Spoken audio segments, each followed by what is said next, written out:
David, it's a very interesting choice of shirt you have on today.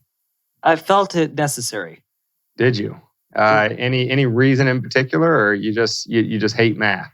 I'm not a very fan of it, and I always knew growing up it would always fuck me. So now it's about time that it's fucking everyone else over too. The whole school system. But before we jump into that, I want to take my hat off to you because I just tried that cold shower thing. Was this the first time? Not first time, but like it was my first like real attempt. Like, be a man, get in there and take a cold shower until you freeze to death. Let me tell you, if you're not interested in a comfortable shower or starting off your day in a nice way, cold showers are for you.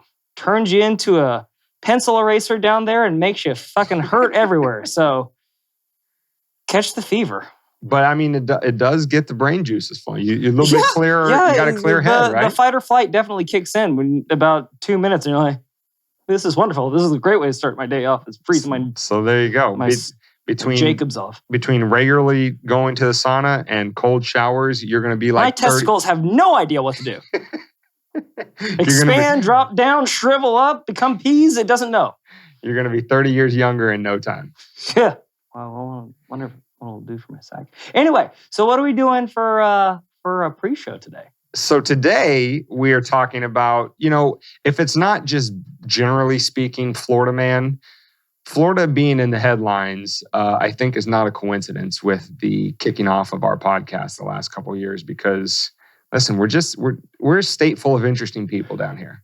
Listen, and to kind of tack onto that, there's been a couple of things that Florida has done just in this week where I'm like going, CERN really is kicking in. Track back to our further one or a couple of episodes ago where we may or may not have split reality in twain. Florida man used to be like our favorites, like wrestles alligator, has sex with alligator, poops on oncoming traffic, bites person's face off. Real fun stuff. But now it's starting to like be a bastion of logic and like democracy and like standing up for what should happen and shouldn't happen. Well, hey. Where is this becoming the sane space? Where is Florida becoming the normal ones? I told you, it coincides with the starting of our podcast. We are the sane space of Florida and we are metastasizing out. Not to give ourselves too much credit. That's right. Here. So for those of you that got in on the ground floor, this is a tremendous opportunity. But no, so in terms of Florida acting a little bit more rationally, you may have heard recently in the news that the Department of Education in Florida had banned, I want to say it's something like 41% of all math textbooks that were submitted to the state by various textbook publishers to educate grade school, middle school. I don't remember exactly what the school age range is, but the Department of Education in Florida rejected about 41% of them. And this has been a big hullabaloo because obviously the politicians in Florida have framed it as, there's too much wokeism in these textbooks and there's, they're trying to teach CRT and all that kind of stuff. And for a few days after the bans happened, the state of Florida was relatively quiet about what exactly the things were that they banned the textbooks for. And recently, luckily enough for us, in the timing of this particular episode, Florida released some examples of things that got the textbooks banned. And just for the record, I don't remember this shit going through high school. Of course, I don't remember much going through high school. Try to block most of that out. And even in college. But when I was a young lad, it was just, Jill has 5 apples. Jill decides to eat a couple apples. How many apples does Jill have if she was feeling fat that day? Like, that's the kind of stuff that so you jump to your own conclusions. I don't need to know anything else about Jill other than her apple consumption. Right, exactly. I wouldn't dig any further into Jill's personal history unless we were having drinks and she felt compelled to share with me. Yeah, what Jill's political affiliations are, those of her parents, how old Jill is, all of that stuff is relatively irrelevant when we're considering the, I guess, pedagogical nature of what the purpose of math is, right? Generally speaking... I hate it. Absolutely. I don't like math. If his shirt was not the clean indication to you about David hating math and me sharing his sentiments, the fact of the matter is these are supposed to be objective numbers. If you want other parts of the education, this is why you have different classes. You don't learn history in math class, you don't, and vice versa. And so there is a time and a place for all things, right? Well, turn to every season. Turn. So a couple of the examples that Florida recently released, which again, we're just going to say them first, let you pause the video or the podcast, whatever you happen to be listening to this on, and just think for yourself before we give you our conclusions on this whole thing. Does this sound like a worthwhile causes to eliminate the books, to reject the books from Florida public school education? So one example that the Department of Education released is there was a math textbook that had some bar graphs measuring levels of racial prejudice based on age and political identity, and asked students to solve equations based on those findings. Now, as we said, maybe if you get older and you take a sociology class, or you take, a class where the study that resulted in those bar graphs is something that's relevant you're studying for that class. that specific nature Exactly. in our society, which would be prevalent within the course. Right. Maybe that would be the time. Maybe not grade school math textbooks is the time and the place for that. Another example is some tests referred to what's called as the implicit association test, which claims that people's biases change based on their age and political identification. And you'll never guess, dear listener/viewer, what particular political identification tends to be more racist or more biased. You'll never guess. It's not the ones pushing these math books. And examples 3 and 4 are kind of references to the same thing, references to the, quote, social and emotional learning. Now, again, when we look at math of objective facts and figures. It's literally ones and zeros. Exactly. Sometimes some letters. What purpose is there to have these subject matters in a grade school math textbook? David, thoughts? All I know is there is a rating system.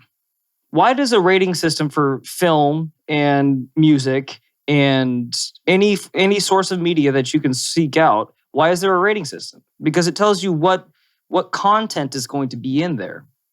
Because we all agree that there's a certain level of maturity that you need to reach to be able to, intake that particular amount of content or that particular material. I don't think, again, not to sprinkle another topic in here, but the don't say gay bill, I think that's another Well, that will feature in the main part of the show, right. too. I don't want to get too far ahead of ourselves here. Yeah. But there's a reason why stuff like this doesn't need to be in there, because there's no explanation to it. And they might not be mature enough to understand the concept. So you're just telling a young person at a very young age, well, you're kind of evil. Yeah. Did your dad vote for the Red Party? Well, then that means that he's secretly a racist, right, or he's biased in some way. He doesn't like black people because he voted for Trump. Right. Now, and that sort of collectivizing of an entire group of people, again, these implicit association tests and social and emotional learning, again, these concepts come from studies where they apparently studied and showed that, conservatives tend to be more, again, I haven't read the study, I haven't looked into what all their parameters of their tests were to be able to have the conclusions that they did to be able to challenge them. I'm sure there is at least some academic debate, but when you present them in an objective format like math, like, hey, look at these graphs. Older white people who are conservative are more racist than, pick another group.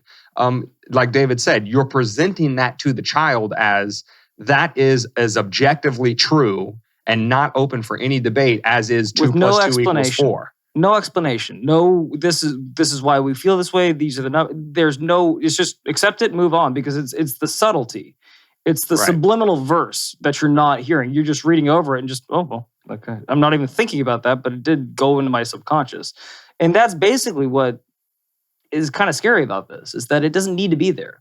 So why is it there in the first place? It can't. So, and it's a subliminal topic, within another topic. So what could their motives possibly be other than that? Right. If it's not a valuable, as I said, if it's not a valuable component to the pedagogical nature of what are we trying to accomplish with math?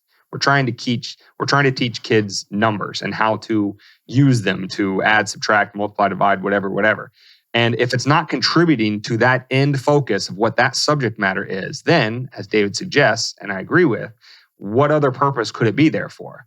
And that's the reason why the Florida Department of Education rejected them. Now, to anticipate some objections from non-sympathetic listeners or viewers, maybe you're a first-time consumer of this podcast and you're like, hey guys, those sound like pretty innocuous, pointless reasons to do it.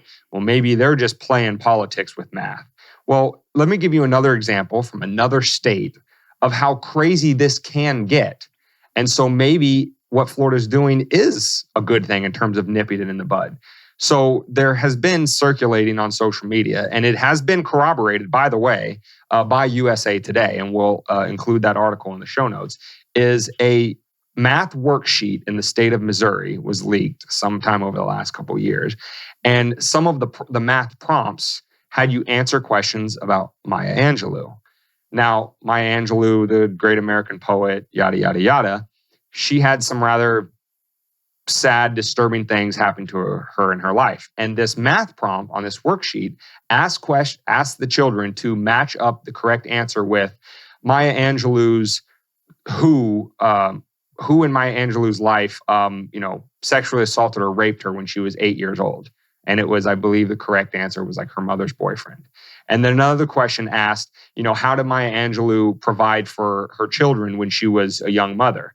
And the correct answer was she worked as a pimp, a prostitute, and also a nightclub dancer.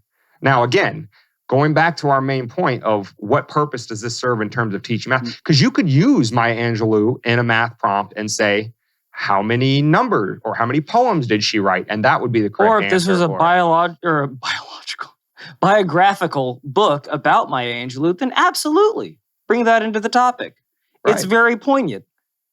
But this was a math problem in a book? 2 math prompts, and the correct answer led you to know that she was sexually assaulted as an 8-year-old and that she worked in those professions to provide for her child when she was a young mother. Now, again, those are just facts of Maya Angelou's life. But the point that we're making about juxtaposing this with why Florida banned some of the books is this is the frog in the pot scenario. It can get really out of hand. And like pretty much nobody, when I post that Missouri math prompt in like more leftist forums and pages and say, I want you to defend this. I want you to not just oppose people saying that this shouldn't be in courses. I want you to stand on this hill and live or die on it and say that, yes, young children in their math course should be learning about sexual assault of 8-year-olds and working as a pimp, prostitute, and nightclub dancer to support a small child. I want you to stand firm on that principle and say that that is a useful pedagogical device for math for young children. And they never do, right? They always jump back to, well, Florida's reason for banning is ridiculous. But we've seen how far they can go, and that's not where they would stop. Or we're trying to whitewash history or get rid of it. It's like there's nothing to either of those points. It's just we don't think that it's necessary in a math class for, I could only assume, grade school children to be covering a topic like that with no explanation around it that doesn't need to be there in the first place. And then to steal a phrase from Morgan Freeman, if you want to end racism, stop talking about racism. Stop making everything about race. But that doesn't seem to be taking with the left. They always want to make it more and more and more about race, sexuality, identifications, more lines, more division, more this, more of that. It's getting to the point where it's down to grade school math problems. It's getting a little out of hand, guys. You might want to pull back on the reins a tad. And here's at least what I am taking away from this as the key takeaway before we jump into the main part of the show is let's just assume from the side that thinks this is absolutely unconscionable that the state of Florida would rule out these math books because it has these subject matters in there, because kids need to learn from a young age that older, more politically conservative people are racist and biased and whatever. Let's say that you think that that is a rational view of the world, okay? Here's the point. Play stupid games, win stupid prizes. You want to play the political game, and you want politicians and bureaucrats and everybody that has power to wield over everybody else who doesn't see the world as you do. You want them to have all of that power because you think that you are morally justified in your worldview and everybody else is wrong. Okay, fine. That's fine as far as it goes. However, if you're going to play that game, you understand that you are not always going to win that game. Sometimes the people who disagree with you politically, ideologically, or whatever are going to get those seats of power that you wanted to have so much power in the first place. So if you think the Florida Department of Education or Ron DeSantis as governor are just this side of Satan, but yet they have this unilateral authority to swing their hammer and demand what all students in public schools in Florida are going to learn, well, that comes with you playing the game of taking the chance that maybe you might not have political power. So play stupid games, win stupid prizes. If you want to have your kids educated that white, older, conservative people are always racist, homeschool your kids and teach them that. I mean, that's all I can say for it, because politicians are going to run the education system according to whatever their ideology is. And if you want to try to get into textbooks that Republicans are racist, and Republicans happen to be ruling the education system at that time, you shouldn't be too shocked that they're not going to want that information in textbooks. And to go back to what we always say, when the door swings back, it swings back twice as hard. So then, if you get these books in when you're in power now, then soon we'll have math books that say, count how many women Andrew Cuomo sexually assaulted. You know? How many times did Nancy Pelosi perform insider trading and get away with it by selling away your rights to the highest bidder? And that doesn't look too good, right? Yeah, you're probably not going to like that. How many screaming people in Chaz has to kill other people within 2 weeks to make Chaz it seem to be a going concern? for us to have to actually, arrest somebody, for it not to be the summer of love. Just every action has an equal and opposite reaction. And with that, Dane, should we jump in? I think we should.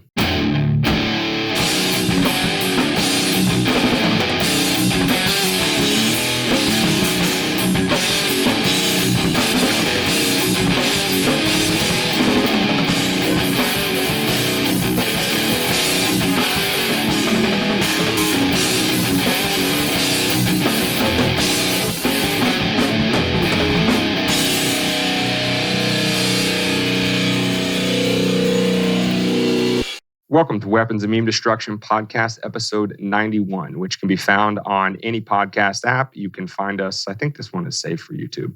You can find us on YouTube, Rumble, Odyssey, which, by the way, Rumble and Odyssey, you will always be able to find us because so far they won't cancel us if we talk about unsanctioned topics. But this one you should be able to find on all three platforms. Also, link up with us on Twitter, Instagram, and TikTok. The new TikTok, which is now at WMD Podcast, is fired up again. I think we're getting pretty close back to 600 followers. We had 10,500 before we got nuked. We're on our way back. But follow us on as many platforms as you can. Most importantly, go to the website, wmdpodcast.com. Join the email list because you'll always be able to stay in touch with us there. And, we have some thank yous. We have another monthly subscriber to the podcast. People want to listen to us? They not only want to listen to us, they want to financially support the show because they like the work that we're doing. So to you new subscribers, thank you very much. Make better decisions with your lives, okay? But thank you. Thank you very much. Yes, we definitely appreciate that. And that just goes right back into the equipment and the production value and trying to make it better for everybody. That should pay for that light bulb right there. Yes. Not the one next to it. For one go around, not even multiple. Yeah, just this recording, just for today. So on today's episode, we are talking about the LIBS of TikTok situation, which kind of exploded this last week. And if you don't know what LIBS of TikTok is, it's a social media account. It gives back to the community. It helps foster care for at-risk teenagers, and they do a lot of good work over there at LIBS of TikTok, right? And Well, so it is primarily found on Twitter. I think it has multiple social media presences, but primarily on Twitter. And the entire purpose of the account is to find TikToks recorded by, as the name suggests, usually liberals, more progressive, some more out there than others, in their own words, talking about whatever it is their ideology is. And a lot of these videos feature teachers of, sticking with our pre-show theme, of relatively young children, not all of them, but a lot of them, relatively young children, and basically what they are teaching these kids in their classrooms. And all the account does, the account, may share a tweet and say, like, call the people predators or whatever, that part. But the videos themselves are unedited. The Libs of TikTok account doesn't mash up the videos to try to make these people look worse or crazier than their videos just suggest. It simply shares them to a broader audience that might not otherwise see these videos. Dane? Yes. I think I read the wrong show notes page. Uh-oh. You made a messy. Well, let's wing it like I always do. You'll figure it out. And so that's what this account does. And this account creator had gone out of her way to not have her real name linked to the Libs of TikTok account. But because of the nature of the videos that the account shares, the account has blown up in terms of a massive following. It's featured on Fox News regularly and all this kind of stuff. And that prompted a Miss Taylor Lorenz, who is an alleged... By the way, did they get shut down or blacklisted like we did? I think they've been banned a few times on the TikTok app, yes. Interesting. But on Twitter, I think they're still active. So give the people what they want until it makes certain people look bad. Yeah. And then, okay. Exactly. Just want to make sure. So Taylor Lorenz, an alleged journalist with the, I want to say the Washington Post. Well, there's strike number one. Wrote an article this week titled, quote, "Meet the woman behind Libs of TikTok, secretly fueling the rights outrage machine." And kind of the debate around the Lorenz article, in addition to what we're getting ready to get into, is, did this journalist dox this woman, dox the woman who runs the Libs of TikTok account? Because she clearly didn't want her name out there. When she did media appearances in the past, she would do it anonymously, like she'd have her face blacked out or whatever. She didn't want to be a public persona. But why would she do that, Dane? Liberals are such peaceful people. They love Trump's hate, right? They love peaceful protests that end up with 17 blocks getting burned down. They would never do anything negative to her if they found out her identity. They would never shout her down or anything like that. So regardless of what you think the radical leftists that are the kind of target of the Libs of TikTok account, and again, I don't want to say target because I'm actually using the left's language. Like, they're making it seem like they take a lot of language. Taking some of that shit back. They take a lot of liberties with their use of language. They're quite liberal with their use of their language. Now, I don't want to say that the Libs of TikTok account, the person who started it and runs it and all that kind of stuff. And I'm intentionally, by the way, even though you can find her name in this Taylor Lorenz article, we're not going to contribute to her wish for anonymity. Correct, even though she's not anonymous anymore, thanks to this article. But yes, of course, she has her own opinions about radical leftism, and she shares that on the account and stuff like that. But the key focus here is twofold. Like I said, the videos are unedited, so she's not mischaracterizing the people that are featured on her account. And she wanted to remain anonymous, but that wasn't good enough for Taylor Lorenz in the Washington Post. And before we delve too far into this, why do you think it's weird that Taylor Lorenz doxed her? And what's the sticky situation that's there? So, and I was going to do that at the end of the episode, but it fits right in here just perfectly fine. So Lorenz has actually been on since this all happened because she herself is getting doxed. And no, she is, and again, for those of you who don't know what doxing is, it's basically releasing private information on people, including addresses, telephones, emails, or whatever, which when you put that out on the internet, some of the more unseedy characters will go after and harass those people and make hell of their lives. On the internet? I know, right? Really? all that utopia, rainbows and unicorns place where nothing bad ever happens. We should probably put some legislation in to make sure that people can't do that anymore. Yeah. So Lorenz has been in interviews crying about how she was doxxed. And I have a quote for her here. This is not a direct quote. I'm paraphrasing a little bit. But she says that you feel like any tiny piece of information about you will be used by the worst people on the internet against you. It is so isolating, she says. So that's how Lorenz feels about doxing, but has absolutely no problem doing it to other people, apparently. Huh.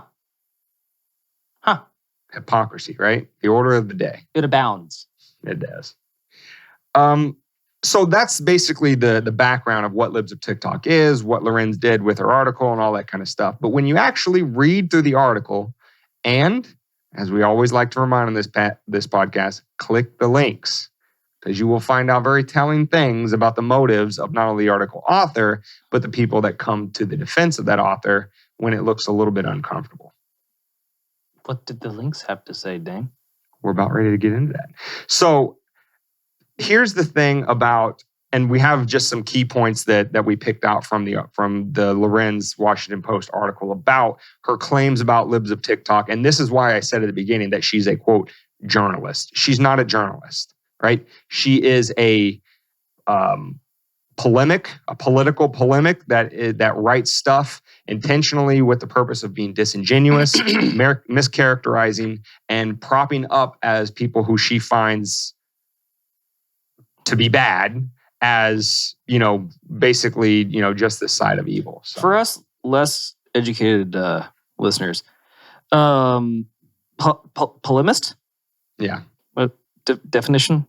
A polemic is something that is written with the intent of being very polarizing. It's intended to, what would be an example of a famous polemic? The Communist Manifesto is a bit of a polemic because it's intended to be written in a way that gives the reader the impression that there's this one group of people, and they're the only ones that are right, that are just the most terrible thing ever, and all of the problems of society, are them. That would be a polemical writing. So, like when you kind of want to make politics a religion. Yeah. In a way, in a sense, yes. It's a good thing that's not happening today. Yes, think of polemics as basically not the complete opposite, but very different from objective writing, where you're just saying, here are the facts, I'm reporting them, you decide. A polemic takes those facts, mischaracterizes them, is disingenuous about their intent, and tries to implant in the reader's mind so their Fox News, CNN, MSNBC, Yeah, Washington Post, Taylor Lorenz, just to pick a couple random names out of a hat. Shots fired. So here's just some examples from the article that kind of give you a little flavor of how disingenuous and how this is not reporting. This is just a political screed intended to smear somebody, and we're never going to make it through this goddamn podcast if you keep dropping vocab words from fucking... Okay, anyway, listen, on to the examples. How about that? Please. Okay. Please. Before I get more lost in your deluge.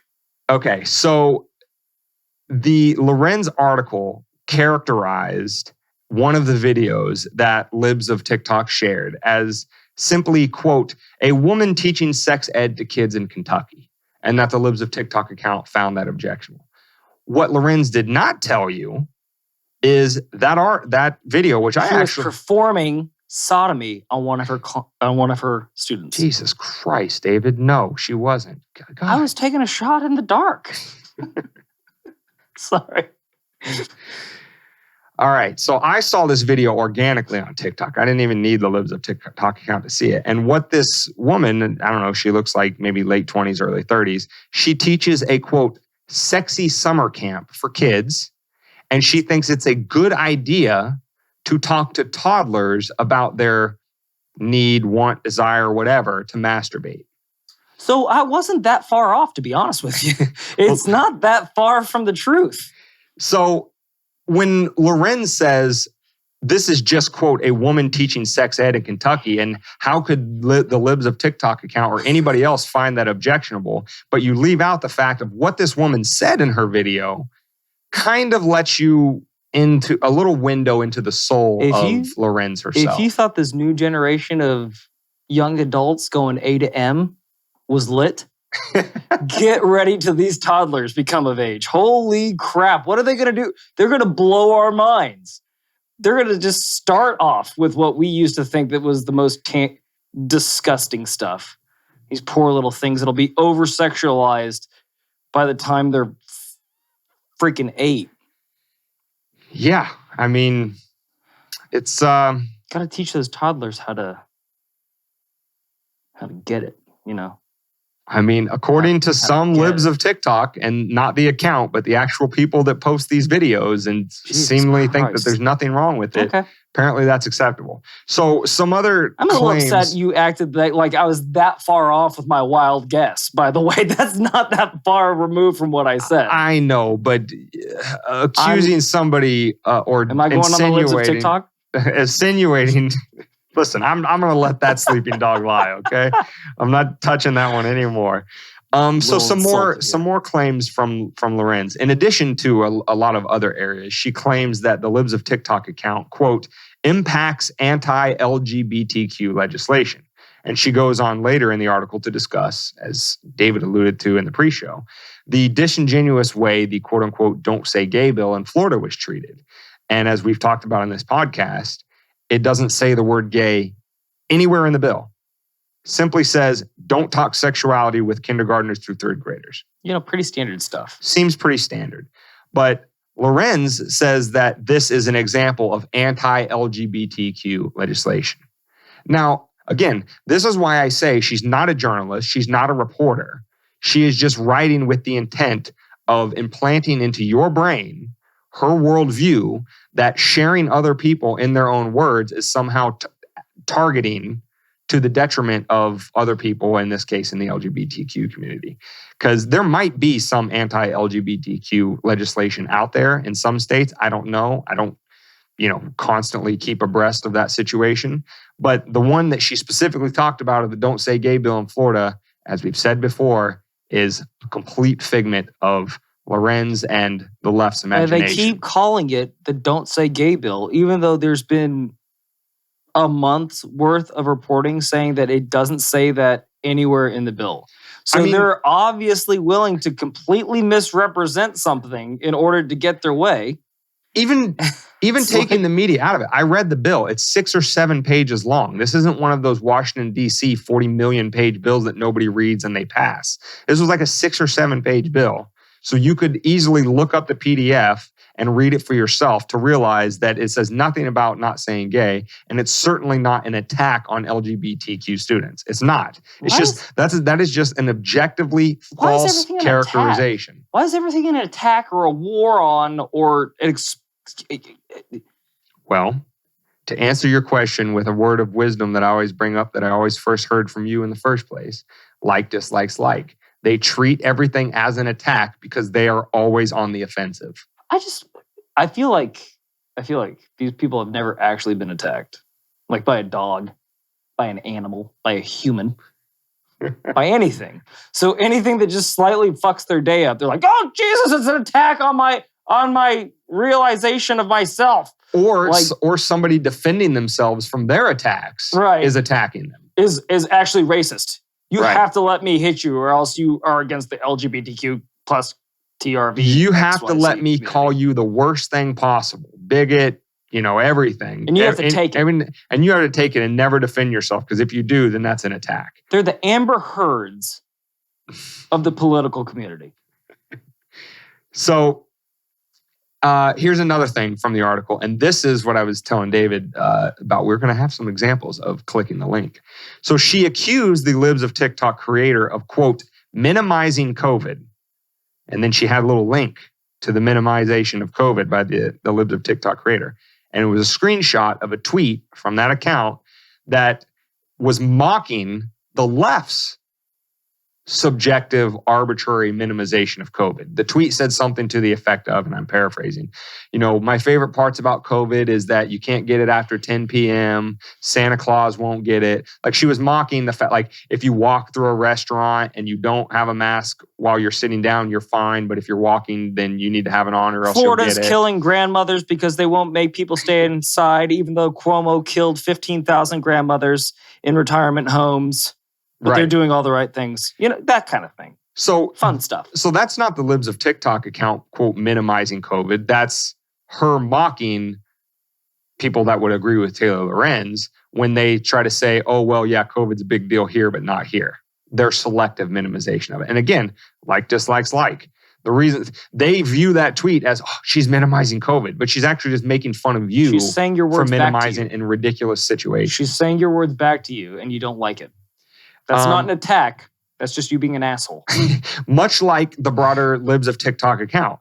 These aren't attacks on the purple-haired content creators of the videos that she's sharing. She's just sharing them in their own words. If other people are outraged or offended or whatever by their words, well, then they need to defend their ideology. Not say that, well, them sharing my words outside of, I guess, who I wanted to see it is somehow an attack on me. That's not how this works. That's not how any of this works. Which, again, to go back to the hyperbole that we were talking about before, when everything is an attack, then opinions and words become bullets.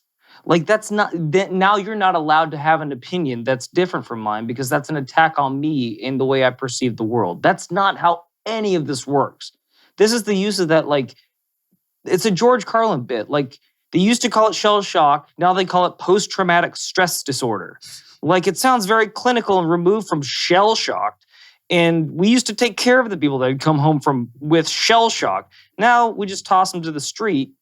And, well, they just have PTSD. Whatever What's PTSD? happens. I don't know. I think that's what you spread on bread with a little bit of jam and enjoy that PSTD sandwich. Yeah. Speeding up through these points just a little bit, she accuses the TikTok creator of using, quote, QAnon language. And for those of you who don't know, the QAnon is the conspiracy theory, I guess, for lack of a better term, that is shared by typically Trump-supporting people that say that the elites are pedophiles and all that kind of stuff. But anyway, she accuses the Libs of TikTok creator using QAnon language, yet, oddly enough, for this claim, she shares precisely no examples of this QAnon language. You don't have to. She's already demonstrated on other concepts like the, quote, minimizing of COVID. She can screen grab a tweet and give an example. But for this one, she doesn't. This is the hard-hitting journalism that you need nowadays, okay? You don't have to report actual facts. You just report the feelings that you feel about the other things that people are saying. Of course. She says that the Libs of TikTok creator, quote, railed against Cuomo, and again, included a link. And Which it one? was a meme shared by the Libs of TikTok account where it was a picture of Cuomo, like, holding a young woman by her face in a kind of creepy looking way. Like, most Italians do. I hold your face. I'll give you a little mooch. And little al dente, maracay. Showing Cuomo kind of behaving in some of the behavior or acting in the ways that had him step down from being governor of New York is apparently railing against him. But here's where it gets to the funny part of the article. Wait till they find out about Biden liking to smell a young girl's hair. Yeah. David, you are never going to guess what Lorenz had a problem with in terms of how Libs of TikTok got its big break. How did it blow up and become this massive platform that basically influences the right's agenda? I don't know, but we need to do it again to get this platform up and running. Let's figure it out. Joe Rogan. Fucking Joe. Papa Joe. I'm telling you, that guy never misses. He's always at the fulcrum of everyone's problem with everything. So, well, at least the left's problem with everything. Lorenz spends a couple paragraphs wailing and gnashing of teeth about. Did you know that Joe is the one that set up the Ukraine, by the way? I know that Joe's responsible. He's like, hey, Pootie Tang, you can get him now. Go get it. All of the bad stuff that happens in the world is Joe Rogan's fault. I've come to learn over the last couple of years. It's like that 7 Degrees to Kevin Bacon. Like, every tragedy is Joe Rogan's fault. It's tied back to Joe. Okay. So she goes on a couple paragraphs, wailing and just screeching about the fact that Joe gave the account its big break because he referred to it on his podcast a couple of times, said, hey, did you see this thing that Libs of TikTok posted, or this is the greatest account ever, and yada, yada, yada. And that got the ball rolling in terms of the size of the platform. And it's always the same. They always go back to the same playbook. If they were a football coach, they'd be going, all right, slant right, go. No, yeah. All right, didn't work that time, but slant right. It'll work this time. They went to the Marty Schottenheimer school of offense. Run on first and second down, throw it on third. The defense will never figure it out. They don't have it. They'll never see it coming. So, hey, Marty, you want to throw it on first? Fuck you. You're fired. Run it. So, and finally, this is the last thing that I wanted to refer to from the article because it actually kind of... By the way, we just dated ourselves. Target you boys. The Marty Schottenheimer thing. You know, they know we're not that young anymore. Whatever. She's upset with some language that the Libs of TikTok account uses, accusing public schools as being, quote, government indoctrination camps. What? One more time? Is there an echo in here? One more time? Where we heard that before. One more time? I need to say that into my good ear. I thought I heard you call me Ace. What was that?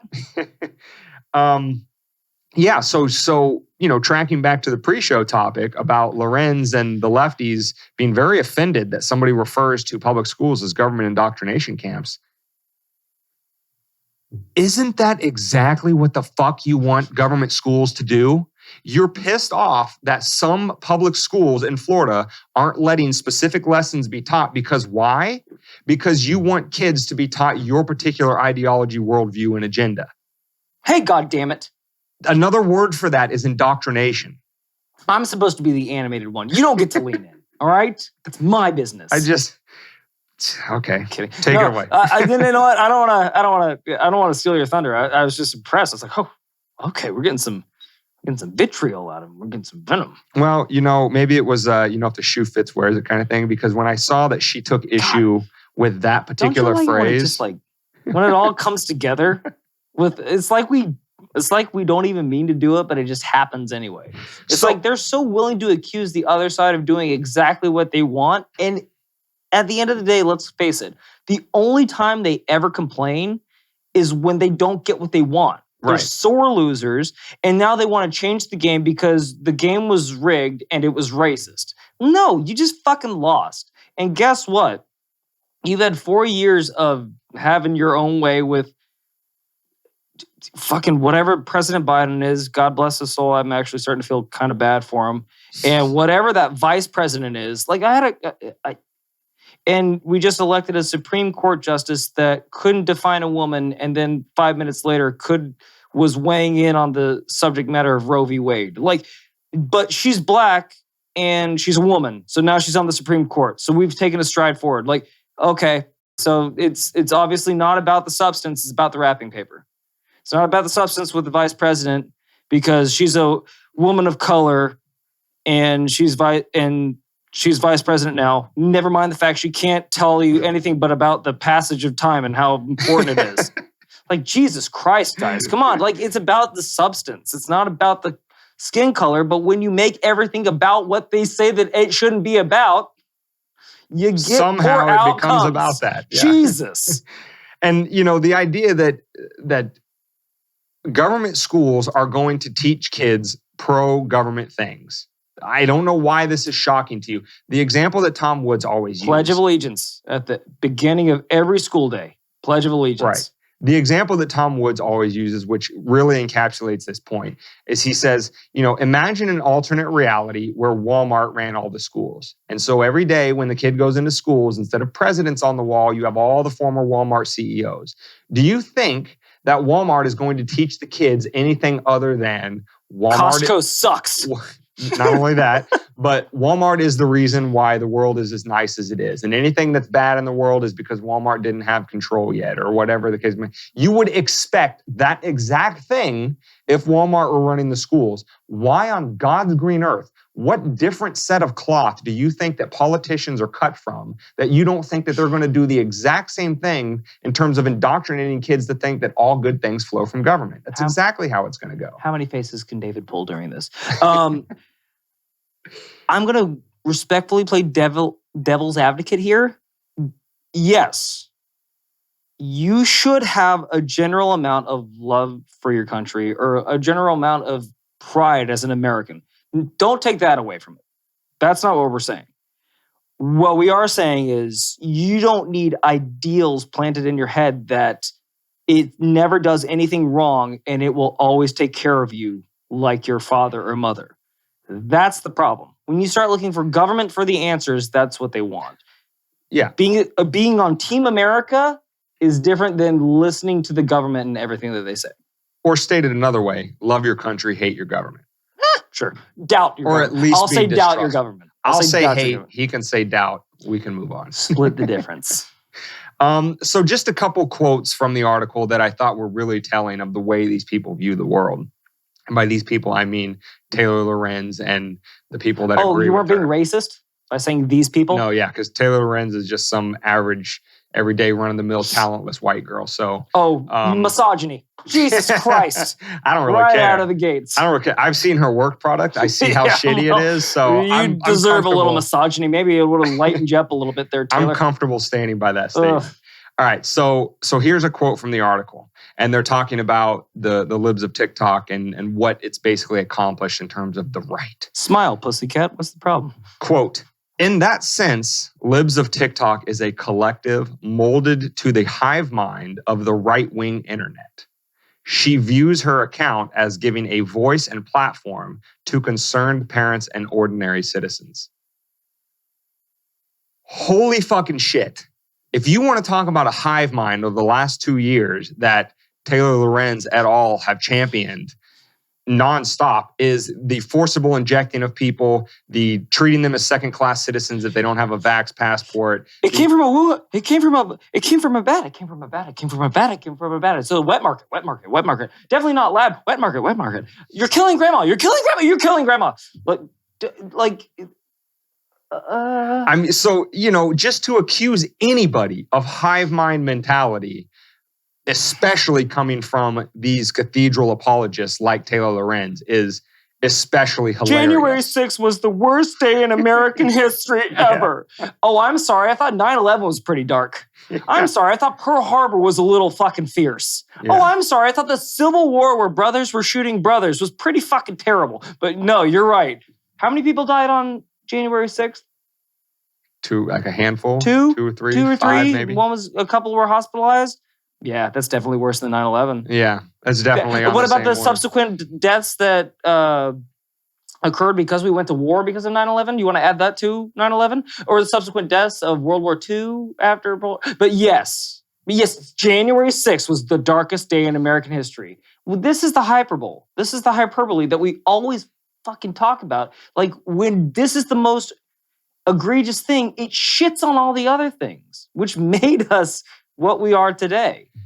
So what's tomorrow going to be? I stub my toe. The president trips over a stair, and it's the worst tragedy America's ever seen. And the stairs were built by some Republican in the Midwest. Some deplorable built. He made that step extra high so Biden wouldn't see it. Fucking racist.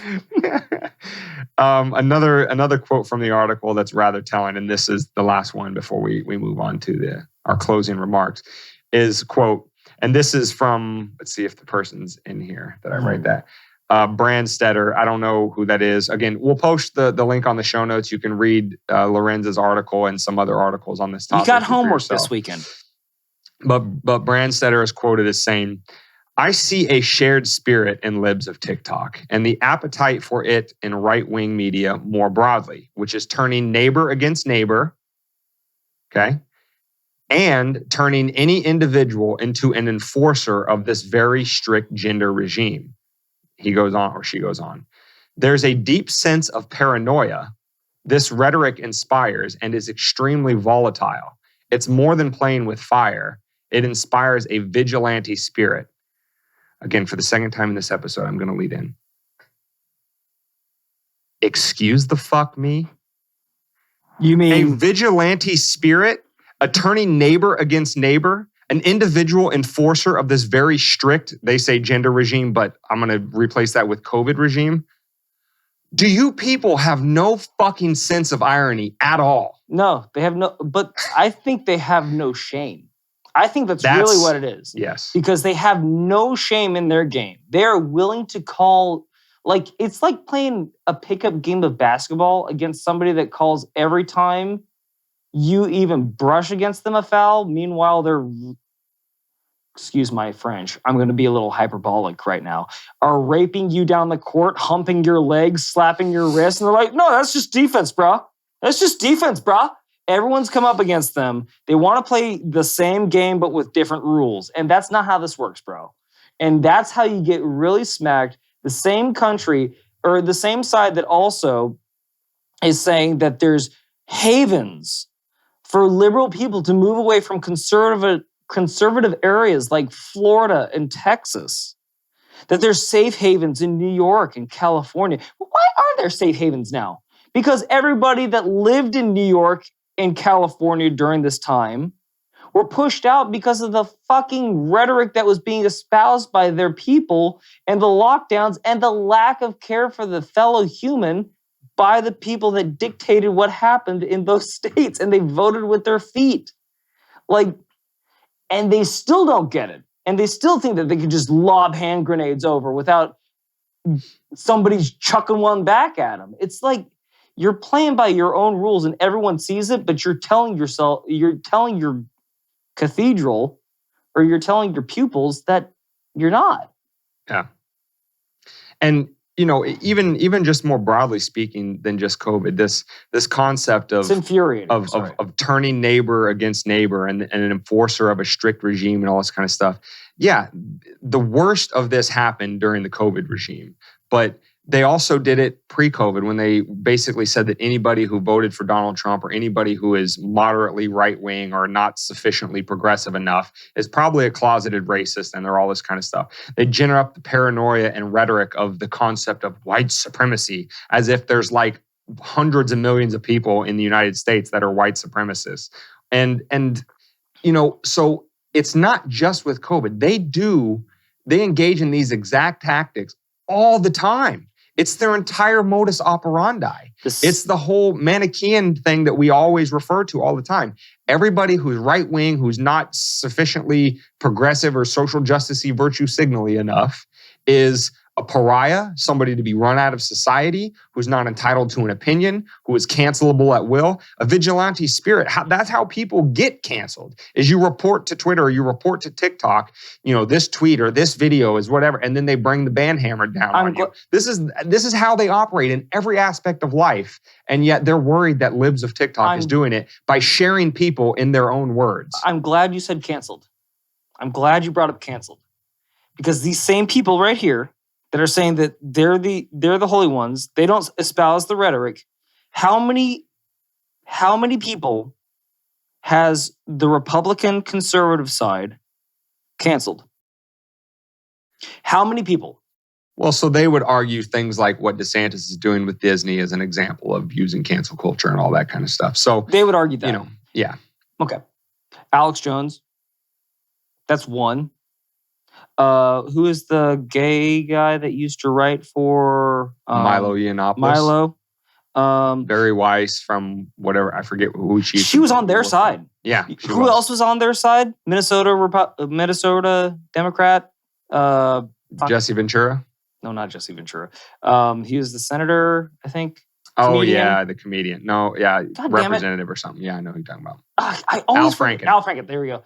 Like, everybody that's ever gotten canceled. They tried to cancel Chappelle. They tried to cancel Joe. They canceled Louis. They canceled Aziz. They canceled everybody. So the same side that says that they're there for inclusion is more than willing to behead anybody that doesn't agree with them lockstep. If that's not turning neighbor against neighbor, trying to force their ideologues into, conforming to, whatever their regime wants to do, if that's not creating paranoia with inflammatory rhetoric around their political opponents, if that's not all of the things that they're engaging in, then, show me a blue dog, green dog, whatever the word is. We'll go round and round that for centuries. No, we ain't got time for that. No, not today. A little inside joke between David and I. But just to tack onto that, we always say that whatever the government is saying, whatever the bill says that it's going to do, whatever the politician says they're going to get into office and they're going to do this, just go ahead and assume they're going to do the exact goddamn opposite. Yeah, and I mean, that quote's also hilarious within the context of this specific situation, because just like we talked about at the top of the show, Loren's literally crying on camera saying like, oh, I feel so isolated and the worst people on the internet are coming after me. Well, do we honestly think that the worst on the left, and don't tell me that's not a such thing, because there's a guy who literally went and shot at Republican congressman who was a Bernie acolyte because he thought that they were evil. So let's not pretend that the extremism of people engaging in violence only comes from the right side. That's, again, being disingenuous, myopic, and it's completely objectively false. But which suits you. So yeah, so she has no problem doxing other people, but now she's worried about it happening to her. That level of hypocrisy comes out in this own quote where they say, well, this account is just ginning up their side to, be mean to other people, when that's what they engage in on a daily basis.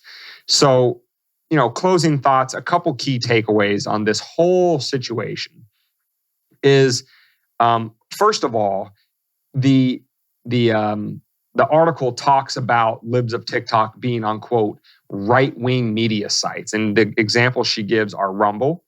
Hey, that's us too. Odyssey? Which is basically Rumble and Odyssey are both competitors to YouTube. And you have Gab, which is like the competitor to Twitter, and you have Getter, Gettr. And she says that that because libs of TikTok is also on these, quote, right-wing social media platforms, that's also a reason why she should be distrusted. And I got to thinking about that. I was like, wait, for the past 2 years plus, as they've been going on their cancel adventures, what do they always say? If you don't like it, go build your own. Well, it turns out that response to getting canceled from other social media platforms like Fader, Twitter, whatever, Facebook, Twitter, etc., is a complete crock of shit. Because even if you go try to get your own, they're going to do either A, what Lorenz does and say, well, the simple fact that you exist on these alternative platforms makes you persona non grata.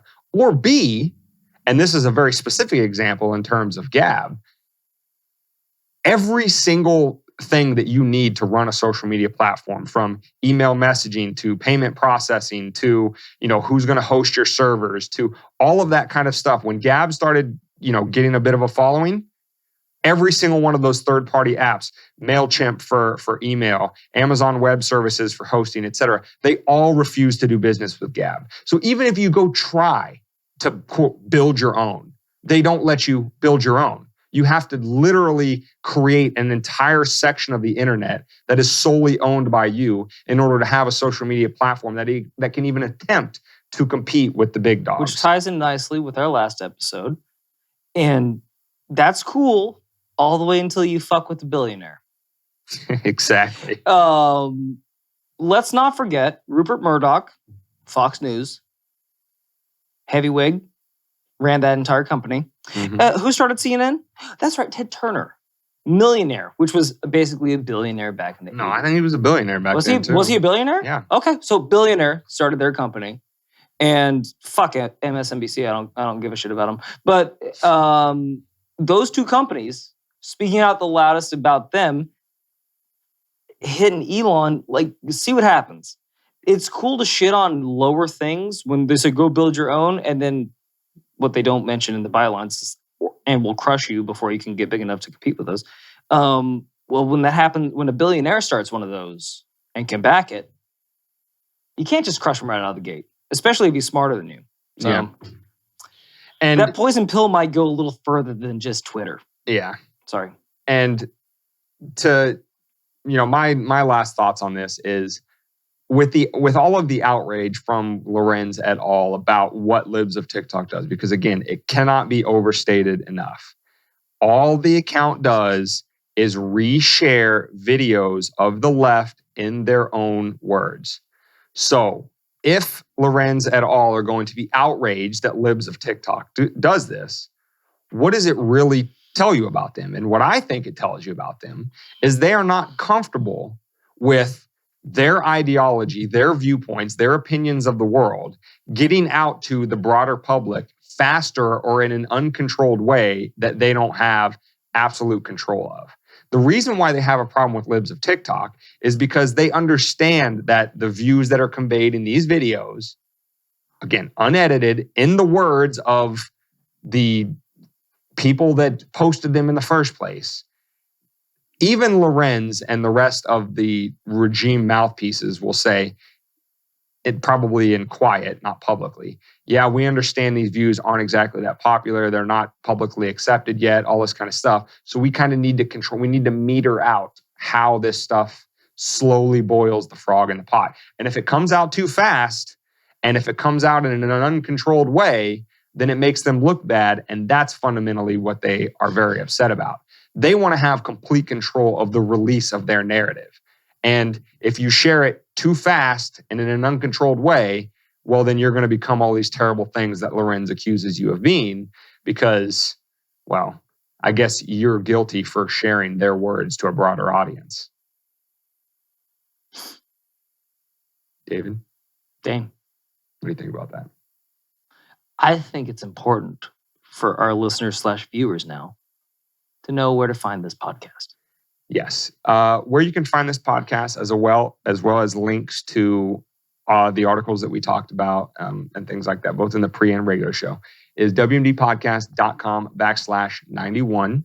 You can also find and listen to us on any podcast app, Stitcher, iTunes, Spotify, you name it. You can find us also on video. If you're racist, you can see us on Rumble.